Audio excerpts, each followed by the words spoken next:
largest population of wild horses in the world can be found in the US, wild American Mustangs. The Mustang story is a dramatic one. 100 years ago, these horses were ruthlessly exploited. They were captured in their thousands and used in wartime. And at the same time, the Wild West was being colonized by settlers, resulting in reduced habitat and diminishing food sources for the Mustangs. In the space of a single century, the number of wild Mustangs dropped from around 2 million to just 40,000. Today, Mustangs are no longer threatened, and there is great respect for these horses. The way in which they are treated when captured and tamed shows that Americans have truly taken the Mustangs into their hearts.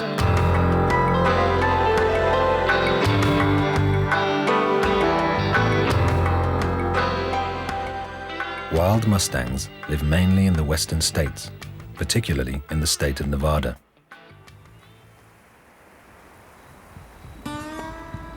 Mustangs herd together in small bands of 7 to 12 horses. Each band has a harem stallion, and the rest are mares and foals.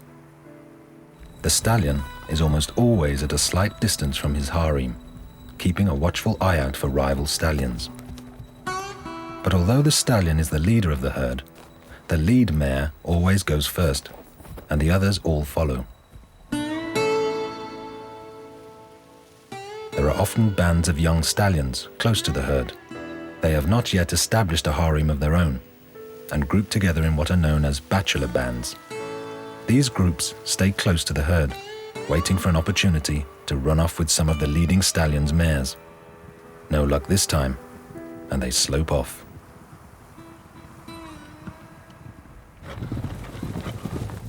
Mustangs were originally tame horses brought over from Spain to America 500 years ago. The horses which escaped the Spaniards have run free ever since, living by the laws of nature out on the great American plains in an open and harsh environment. The American authorities want to maintain the population at its current level. The authorities estimate that on the open spaces left in Midwest America, there is only enough food and water to maintain a population of about 40,000 wild horses. Leaving them unchecked, I mean, the population in a few years will just explode. And pretty soon you'll have horses starving to death out here. They'll be fighting over waters. They'll drink water holes dry because some of the waters are very limited on how much they produce. Mustangs are very prolific, and the population would grow annually by many thousands if the numbers were not kept in check. To keep the population at the current 40,000, the American authorities have to gather around 10,000 wild horses each year.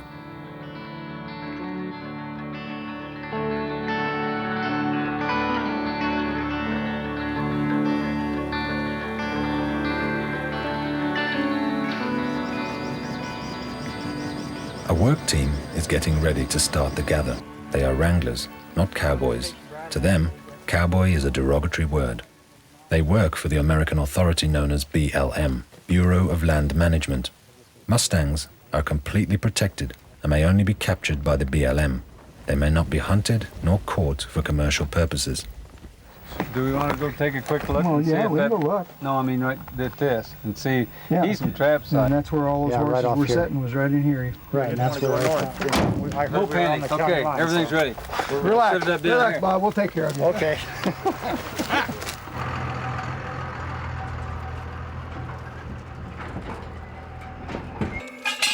Traps are strategically set to blend into the landscape.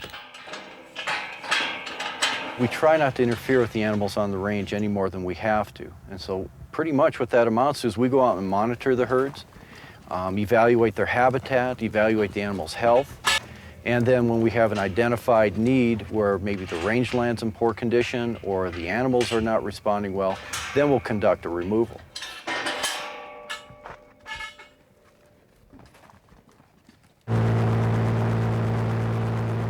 Even before the trap is finished, pilot Jim Hicks is sent off in his helicopter. Helicopters and wranglers on horseback are used to gather the wild horses. Jim is probably the best horse pilot that they've ever had or ever will have. You not only have to be a skilled pilot, you have to have an understanding of wild horses and what a wild horse is capable of doing, and kind of understand their tendencies. I think a lot of times Jim knows what a horse is going to do before he does it. The inside of the trap is almost ready.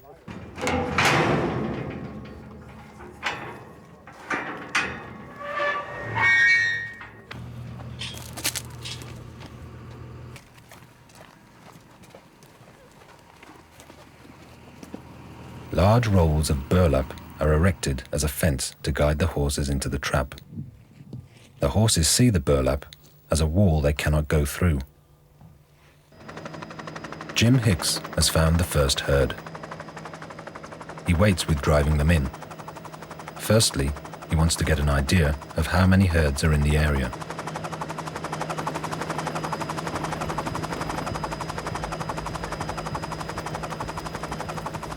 He drives several herds together before leading them back to the corral.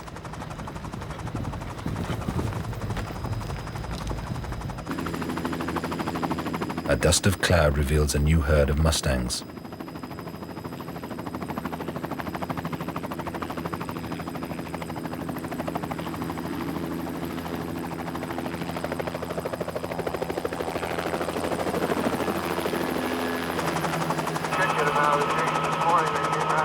He's almost 20 kilometers from the trap and now sends a message back that he is beginning to drive the horses in. But firstly, he needs to get the horses out from under the trees and down onto open terrain. These maneuvers are dangerous. Jim has crashed several times when his rotor blades came too close to the treetops, but up to now, he has escaped unharmed.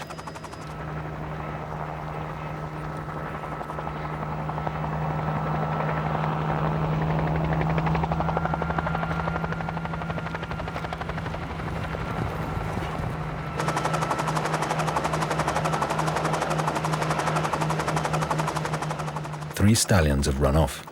The stallions are the most difficult to drive in, and they are not as easily frightened by the helicopter. On previous gathers, Jim has had to get close to the ground, pushing the stallions with the helicopter's skids in order to drive them back into the herd.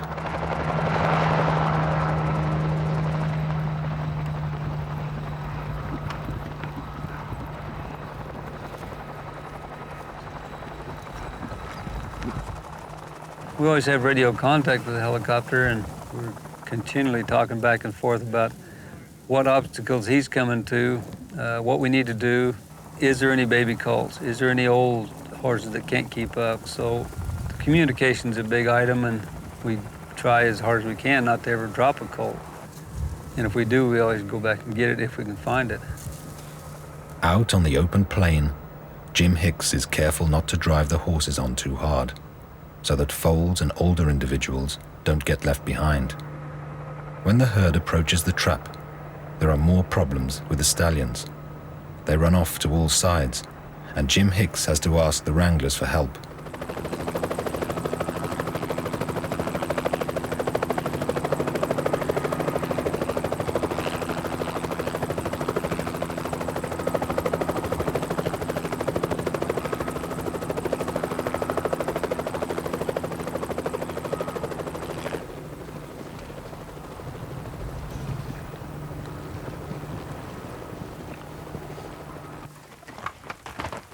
Dave gets the specially trained Judas horses ready. These horses have been given this less than flattering name because they lure the wild horses into the trap. Once we get the horses down to the mouth of the trap, a Judas horse or a Prada horse is turned loose. This is a horse that's trained to go to the trap, and horses, you know, are herd animals, are following animals. And once this a Prada horse is turned loose, the wild horses will follow it on into the trap, and then the wranglers come in behind and close the gate.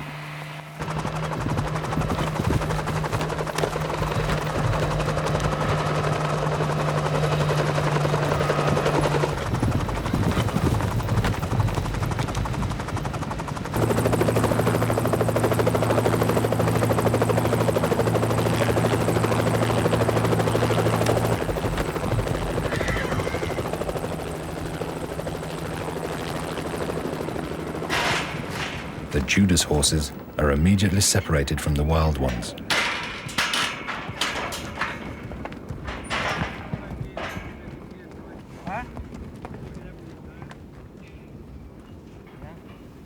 They do settle down pretty quick if you don't stir them. And we've learned over the years to not handle any of them on horseback.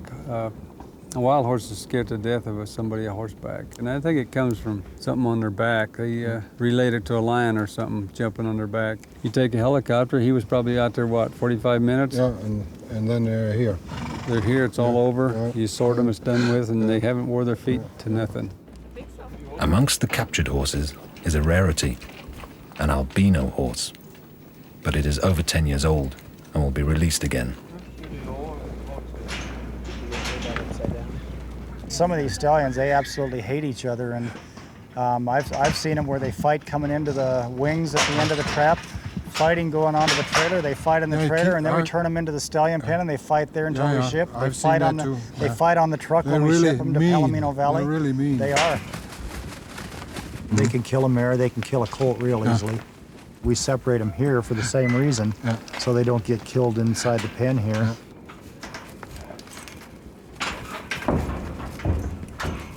Back whenever things were first starting, there were more horses lost. I know when I first started in the horse program, up to 5% was acceptable death loss, and now if you get over 1%, they're questioning what's going on. Most accidents happen because the horses think they can go through the bars, and so they run directly into them.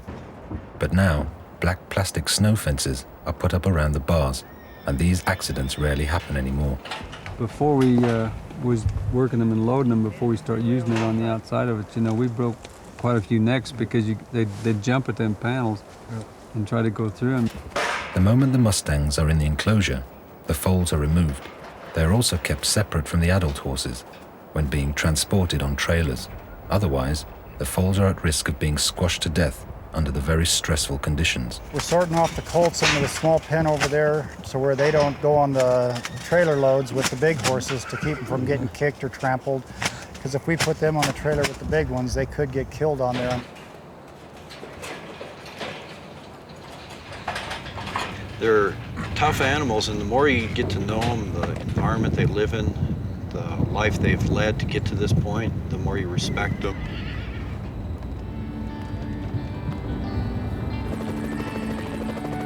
The gathers continue until late afternoon. Jim Hicks makes 4 more runs and brings in over 120 horses that day.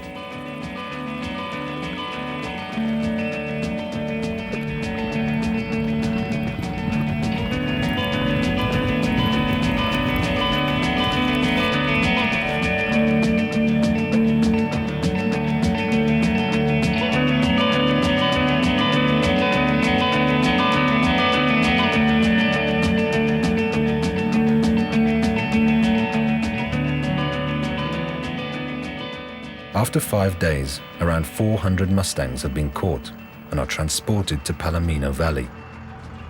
The trap is dismantled and moved to another area.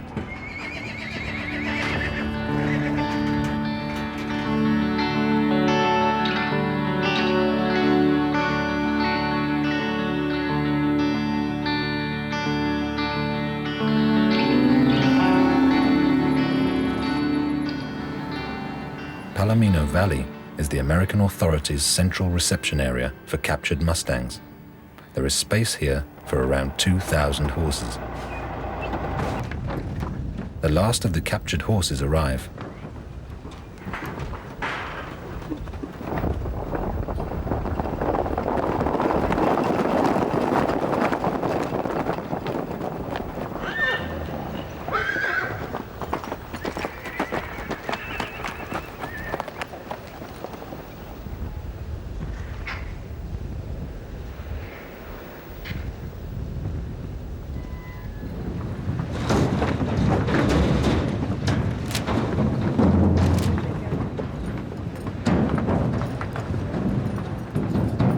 Typically when the wild horses come in off the range from a gather operation, the very first thing they'll do is we'll run them through our squeeze chutes and let the veterinarian take a look at them to make sure if they have any physical injuries or if they have anything that requires immediate attention, then he could administer to them. And then after that, what they'll do is give them the normal range of vaccines for a domestic horse. And then we also give each horse an individual identification number. That's that freeze mark that you'll see on their neck.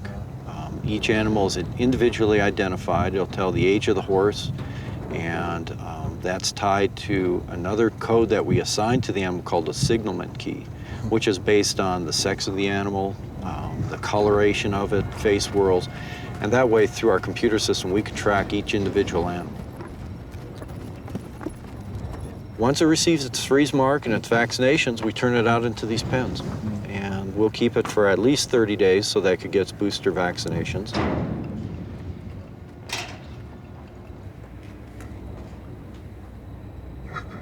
A Mustang is anesthetized so that the vet can clean a wound on its shoulder. So we've given him the anesthetic now. The anesthetic takes 10 seconds to work.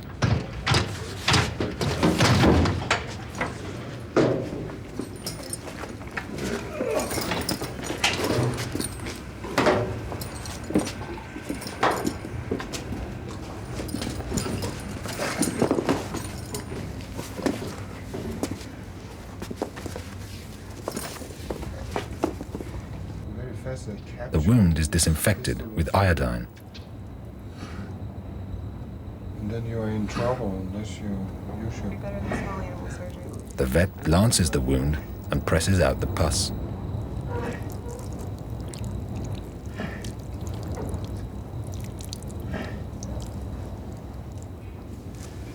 All right, guys. You want to try this other hole, Rich? The wound is superficial and will heal quickly.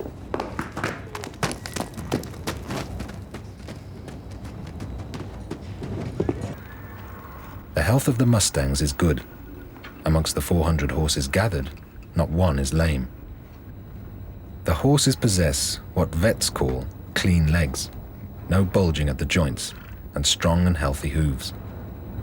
You could ride them for weeks and weeks and never shoe them because they have perfect hard feet. You take a saddle horse, keep him in the corral for 10 years and shoe him every 6 weeks. What do? You halfway destroy their feet. You do, yes. You destroy their ability to pump blood to their feet. When you wear your feet down, like these are, then you have terrific, healthy feet.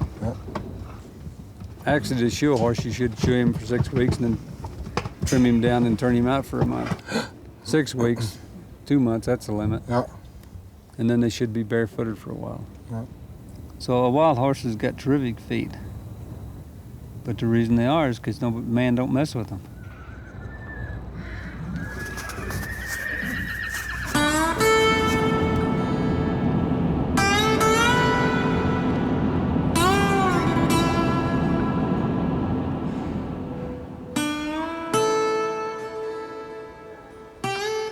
In the mountains here at Snake River, something very dramatic happened over 3 million years ago. A great number of horses died in a short period of time. What we're currently thinking is that it was a drought and that a shallow river was drying up. And horses are very, very much dependent on a water source. So eventually you're going to have the animals dying out, and you can imagine the bottom of this dried up river covered with dead horses. This mass death has left the area around Snake River with one of the largest collections of horse fossils in the world. What makes this particular site so exciting is that it is the single largest sample of the modern horse genus Equus. And so we're looking at a population of animals, over 200 that have been found here, that allows us to really understand the origin and the evolutionary history of the modern horse group. The fossils are embedded in hard rock and are impossible to remove on site. So blocks of rock containing the fossils are transported to laboratories, and here paleontologists work to free the fossils from the rock.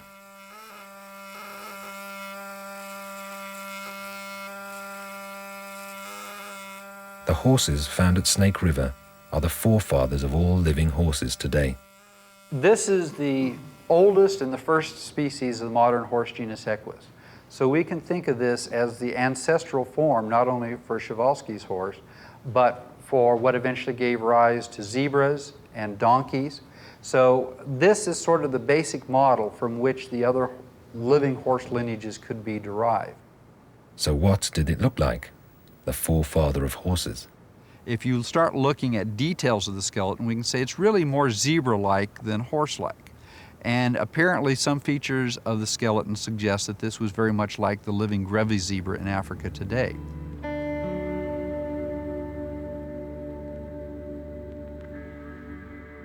It's on the North American continent that the horse originated, a process which has taken 55 million years. And from here, it migrated to Asia, Europe, and other continents. Over the last 55 million years, the horse has evolved from being the size of a cat to the large animal we know today.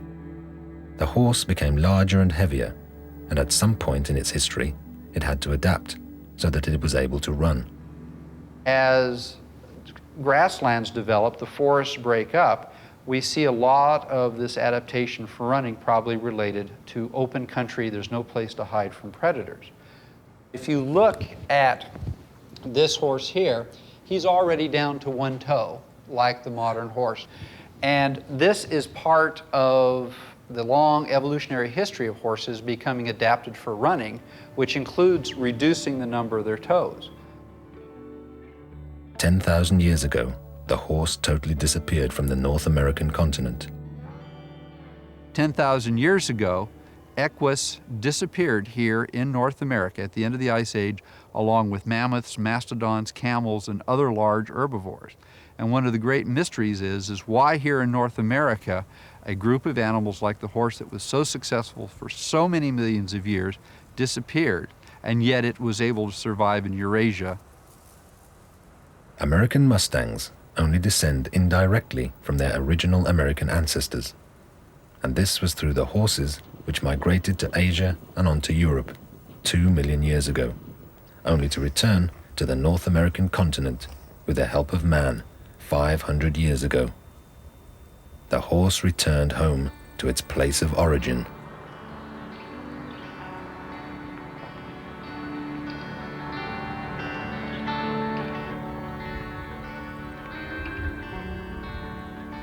Apart from the authorities themselves, only one private individual in America has been given permission to tame wild horses. His name is Steve Mantle, and he is one of the famous horse whisperers, someone who can do things with horses that no one else can.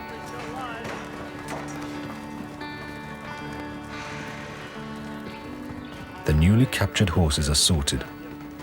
Stallions over a certain age are removed. They are not suitable for riding because it would be impossible to tame them completely.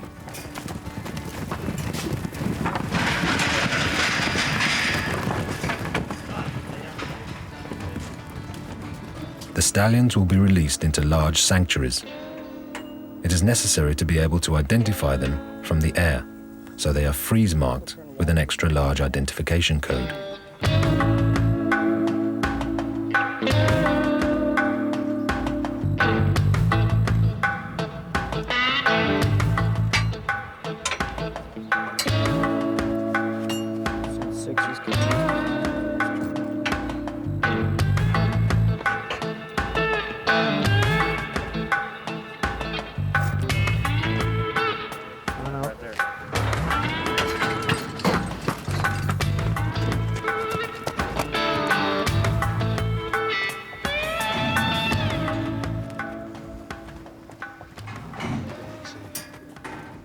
Good horsemanship to me would be someone who is willing to learn new things, that has no ego involved. They're out there for the horse. They're not out there for themselves. They're willing to be honest. They're not trying to snowball anybody with anything phony. Because if the horse can win in every situation, whether it's a Mustang or a domestic horse or whatever it is, ultimately the owner, the rider, and the trainer are going to win. If the horse doesn't win, nobody wins. It's when Steve Mantle stands before an individual horse that you can see his very special abilities. We're going to introduce to this little horse something that he's looking for. He's in here all by himself. And the natural thing for him to do is be with a herd of horses. That's where he's the safest. So we're going to try to take the place of the herd in his mind and teach him that when he's with us, that's a good thing, and when he's away from us, it's a bad thing. And he's gonna learn to start coming with us and being with me here just pretty quick, because he's already looking for somebody. That's why he's doing all this pacing and working around here. Now he's come to this gate right here because that's where he came in.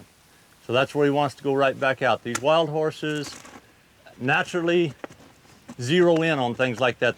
So we're gonna strengthen the right side of the horse first, build the right eye strong, and drive him. Now, to drive a horse, you gotta do it from the hips. You can't do it from the ribs or the shoulder.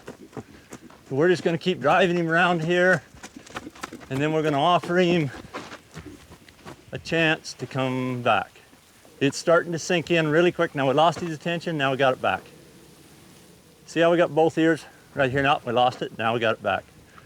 Lost it, now we got it back. Once you get this here, your training process is starting to really build quick. Now I've got to send him around the other direction, because now he's okay with me on the right. So now we got to get him okay with me on the left. I'm gonna have to hustle him to get him by the camera. Now I'm gonna hustle him again and let him coast. Oh, he's already wanting. See, he's a pretty smart little horse. He's finding the answer. The horse can read your body language, and he reads it better than you ever thought of reading his. First off, in his mind, you're a predator when you come in the trail. And then after a while, he finds out, well, you really haven't attacked me yet. So then, if you can set your body language to where he can work off that, then you start building that relationship right there.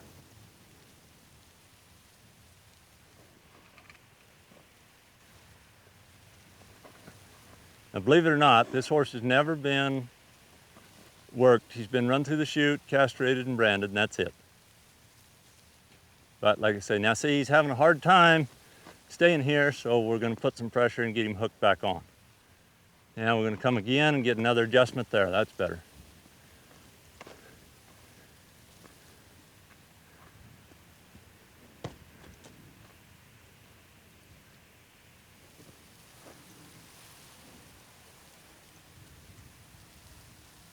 Now this little horse doesn't know that being petted is a good thing. So you have to teach him that it's a good thing. And they might nip you. You just have to be aware of that, be ready for it, watch out for it. But once they find out that being petted is a good thing, the rest of your process is pretty easy. There's a saying out there that if you look these horses in the eyes, that you send them away. Well, my experience is the eyes are the window to the soul, and if you want to know what's going on in his mind, you better be looking at his eyes and his ears and checking that out. 'Cause I'm looking right dead in his eyes, and he's sure not wanting to leave very bad.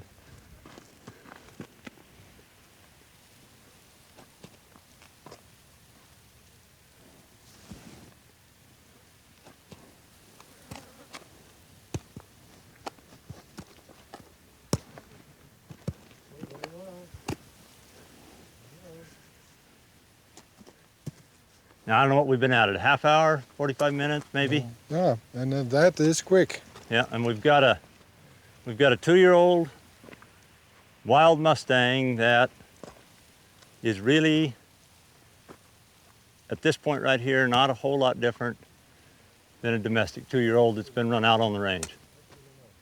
The only thing is his sense of self-preservation is like up here, and a domestic horse's is down here, because every horse has it. I mean, that's how they survive. We're going to use this flag as a training tool rather than a weapon. So many people use this flag as a weapon because they get scared and they don't know what else to do, so they just shake the daylights out of it. We're going to let him check it out.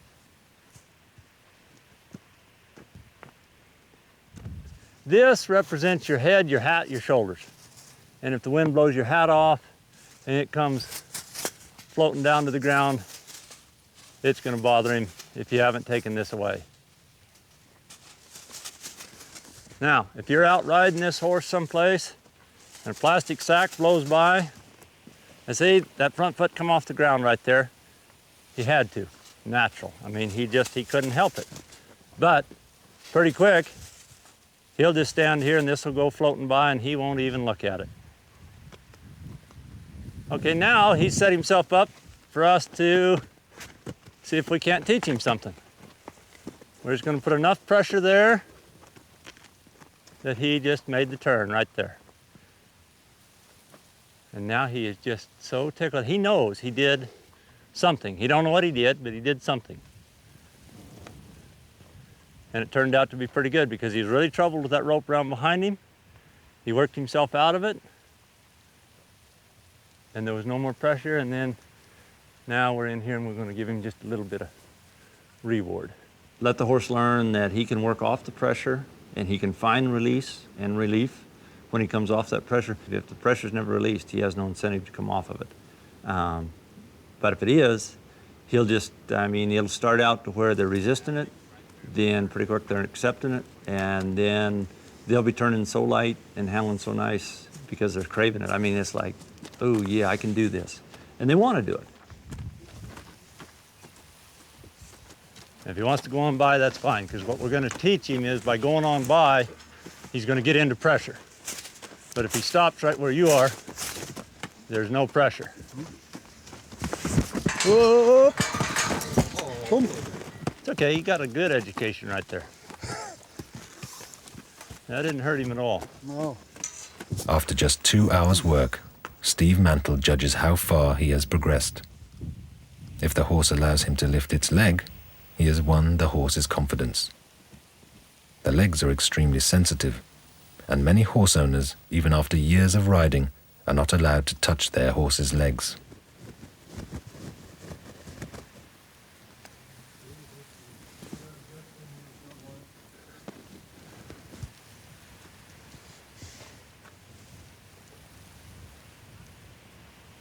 I usually get this right here first or second day.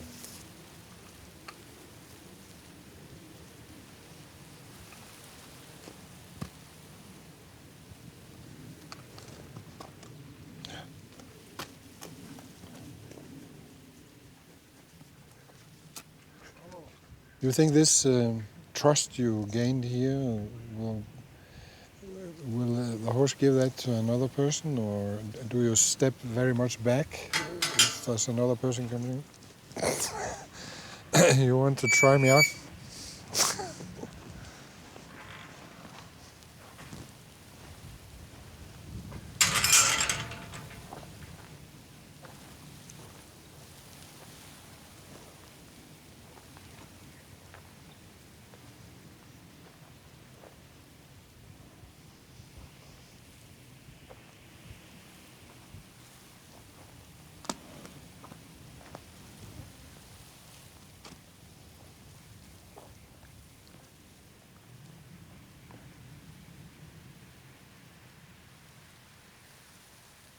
I think you can go right up between his eyes.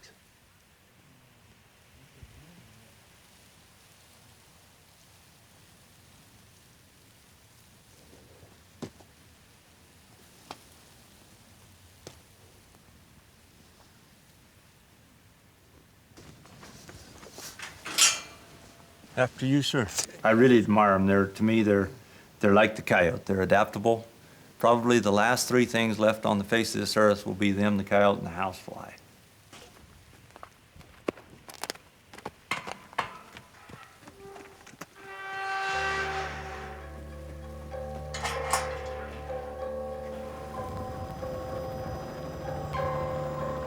The free life of the Mustangs has forced them to survive on nature's terms. This has made them strong and healthy. So vets and other people interested in horses have begun to study Mustangs and compare them with the modern saddle horse. A lot of veterinarians have studied them to see why wild horses don't get navicular and all this. Too much the concept today is every horse has got to have a halter on him and it's got to have shoes on it. Well, if you keep shoes on it 12 months out of the year, in term, over the years, you will shorten his lifespan of his feet by 50% at least. Joint and bone disease are some of the most common ailments among modern saddle horses. These diseases often develop into chronic conditions, making the horse lame and therefore useless as a saddle horse. This often ends with the animal being put down. Mustangs and modern saddle horses are both descendants of Spanish horses, from the time when Spain was the motherland of horse breeding. They are related both in terms of race and build, but while Mustangs have roamed free for the past 500 years, the evolution of the modern saddle horse has been controlled by man. All the horses that we breed today came out of stock that look just like this. It's just that people bred for what they preferred, be it long legs or a certain face or a certain head shape. Mustangs weigh around 400 kilos and are fast and very athletic.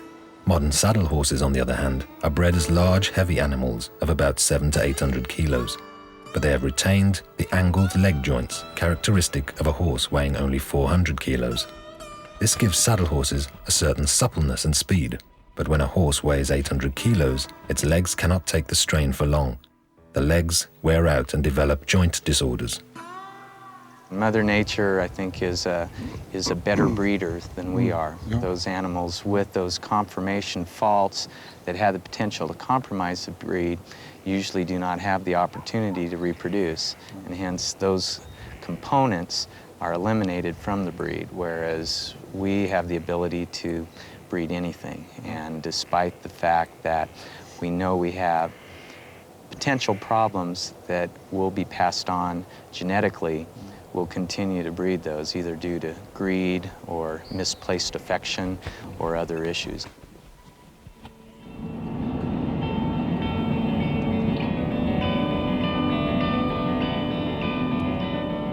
Riverton, Wyoming is home to one of the 5 state prisons in the USA where wild Mustangs are tamed. It's an open prison with 150 inmates. They have served part of their sentence in other prisons and must exhibit good behavior to be placed in Riverton. Some of the things they learn about here are farming and how to train wild Mustangs. Well, it's different coming to prison and serving my time doing something I like. I'm not no top hand on training a horse, but there's quite a difference between a wild horse and a domestic horse. They got a lot more spirit, these ones. Most of the inmates that we get here have never worked with horses, and so I think a number of them, they come and they don't want to have anything to do with it. They're scared of the horses. But, once they get into it, most of the inmates really see it as a good program, and I don't get that many requests for job changes once they get started. 17 months and you still don't get used to it. It's like better than a cup of coffee in the morning. It's just a big rush. It's fun though. You're not nervous about it? 12 years ago, there were a number of prisons the BLM would use to train the horses, and we saw that, and we saw that as a really good opportunity to introduce, the same program here at the Honor Farm, and it looked like it would fit really well with what we try to do, which is that focus on work and trying to give inmates a sense of accomplishment and a sense of pride in what they're doing and a sense of, if they work hard and do the right thing, that they're going to do well. For educational reasons, training proceeds on different levels. Newly arrived inmates start at level 1 and only work with completely untamed horses. A little bit nervous, yeah. Thing's a lot bigger than I am, so. They're strong? A little, yeah, they're strong. A little nervous, not too bad though. I've been around horses a little bit, so it wasn't too bad. 8 or 10 men right through here, and we'll have put 4 or 5 right through this. So just start lining out in the circle, fellas, right along the fence. The first thing they teach the horses is not to run at the sight of humans. The men, what's happening? Yeah, that's okay. He'll come out. Here he comes. Let him come. All right. All right, you see him how he's looking at us here a little bit? That's what we want him to do right here. There's the stop. There he's figuring out. Right here, when he stops and looks, let him figure us out here. We're not putting any pressure on him. We're not trying to do nothing to him right here until he settles down just a little bit here. Later on the same day, they test how the horses react when they are tethered with a rope. Horse out. All right, just let him look.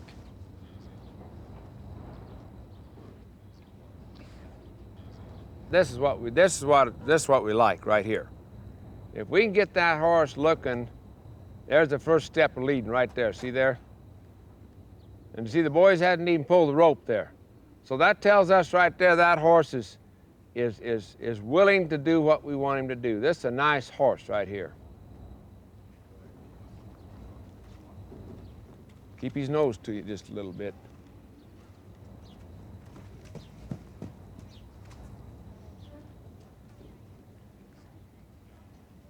Now, Brown, if you get up to his nose, just rub his nose a little bit and then just slide your hand back over that. There. Now just turn away and walk away there just a little bit. There you go. Come on down your rope a little bit. Now stop right there, Brown. Next time, walk up to him there and rub his nose a little bit and just turn your head and just kind of back up that rope a little faster than that.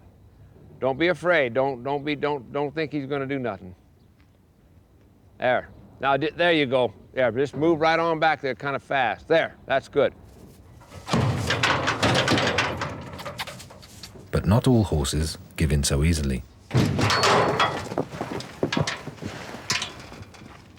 There's the start.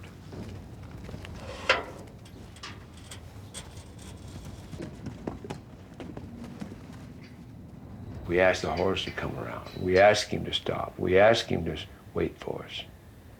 If he don't, then I'm wrong. I went too far, too fast, too quick, and then it's my program, not the horse's. Mike Buchanan runs the horse program. His philosophy is that the inmates are not horse breakers, but horse tamers. He has left the old rodeo methods behind, whereby the horse's will was broken by use of force. Now, they use teamwork, trust, and respect. There, just try what you can, Pete, and just... When a horse is born in the wild, the first thing the mother does is start nuzzling them right at the point of the shoulders, right up high on the withers, and then they massage. That's the bond. We want to start massaging and petting him right around the above the neck, right on the mane there, right on the withers. That's the first contact that the wild horse and the baby gets contact right there. Try it again, Pete. You're doing fine. Just keep going, keep going. See, he's wanting to do it now. Stay, keep your hand there, keep your hand there, keep your hand there, keep it there, keep it there, keep it there. That's okay, there, that's better, that's better. That's better. Back, he ain't sure about that at all. For the first time in their lives, the horses are bridled and must slowly become accustomed to wearing a saddle.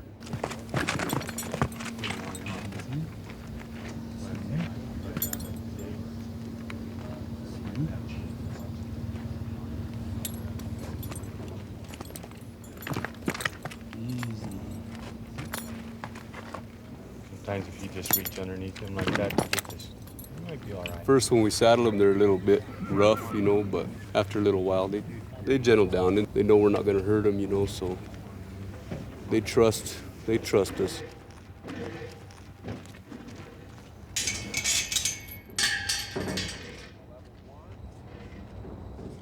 We teach it a few little things here before we even get on.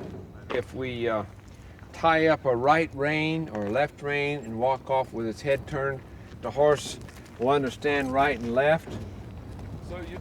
And then what we look for here is a crossover. The left hind foot will cross over the right hind foot.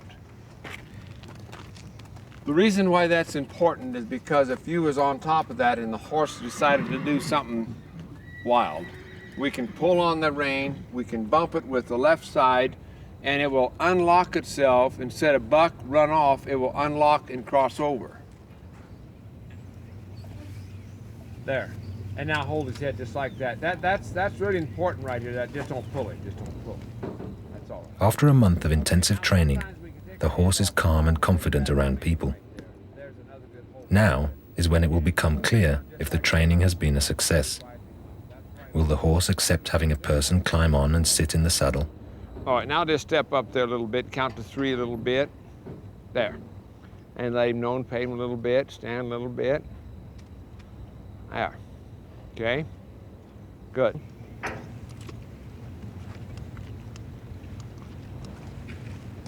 Now, if you want to just stay right there, we'll turn this horse loose and then we'll see what happens. He don't know that he's untied, so we kick the inside leg, relax a little bit there. There we go. There we go. There we go. Kick that inside leg, just there you are. Relax, relax. Give him just a little head. Just let him have his head just a little bit. In 8 days, I kill my number, and I'm going to go to Alaska and hopefully work in some riding stables. A lot of the programs really didn't help me, but the horse program, it's a life changer. I mean, it doesn't have to be about money or girls or drugs or anything. That if I'm happy with myself and who I am, then I can make it. And that's why I want to continue working in horses. The inmates really form a bond with the horses. You'll even see in the auctions when the horses are being offered for public sale that as they're leaving, you know, the inmates will express a little emotion, maybe even see a tear from time to time.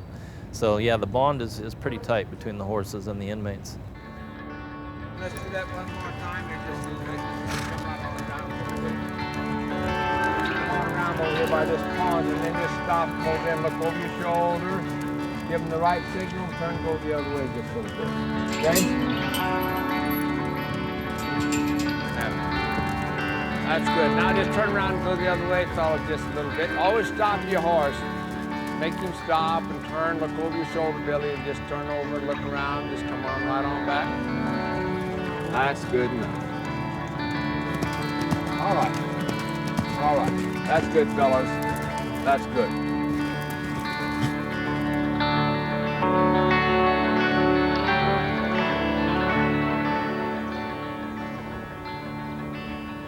Adoption is the last stop on the Mustang's path from freedom on the plains to a new life around people.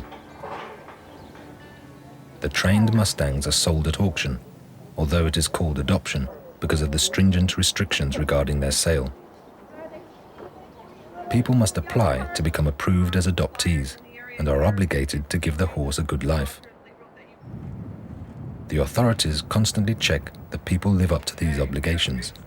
If during the first year it becomes evident that a horse is suffering from neglect, the authorities can take it back. Adopting a Mustang has become very desirable, especially the rare Mustangs with Spanish blood in their veins, which are sold for large sums of money. It was a real surprise for us when we came in on Monday morning and heard that we had a wild horse adopt for $19,000. We have a lot of horses adopt in the $1,000 to $2,000 range, special animals, especially those that have been trained through the correctional facilities. But $19,000 was unique, and I hope we could see that again someday. Experienced horse owners brave enough to adopt an untamed horse can acquire a pure Mustang for an administration fee of only $125. Horses that are too old to be tamed or adopted are not put down, but released into large grassy sanctuaries in Oklahoma and Kansas, where they live until they die a natural death. The wild horse is a symbol of the West and the frontier movement, and it will always be that way.